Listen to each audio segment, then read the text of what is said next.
कुंडलिनी की उत्पत्ति की कहानी एक समय की बात है जब भगवान शिव ने पृथ्वी पर आकर अपनी शक्ति का विवरण दिया।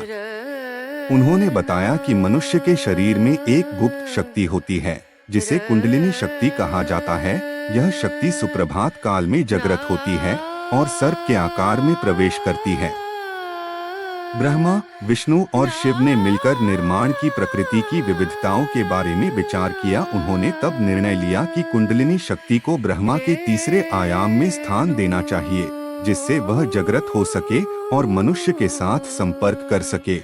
वहीं पर्वतराज हिमालय पर्वत पर एक ब्राह्मण योगी रहता था। उनका नाम पार्वती शंकर था। वह अपने आयाम में ब्रह्मा की सृष्टि के बारे में ध्यान लगाता था और विचार करता था कि कैसे मनुष्य अपनी गुप्त शक्ति को जागृत कर सकता है। ध्यान और साधना में लगे रहते हुए उन्होंने शिव को अपने मन की गहराइयों में बुलाया।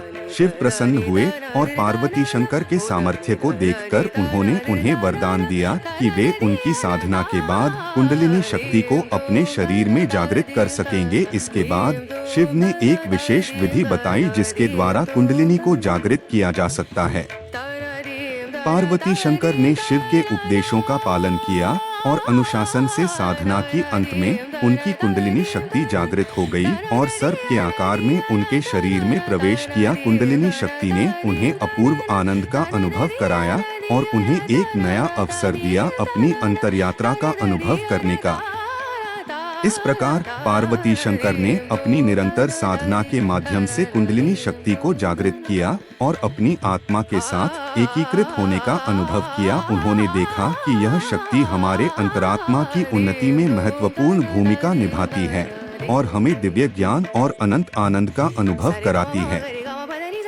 यह कहानी हमें बताती है कि कुंडलिनी शक्ति जागृत होने से मनुष्य को दिव्यता का अनुभव होता है और वह अपनी आत्मा के साथ संपूर्णता का अनुभव करता है।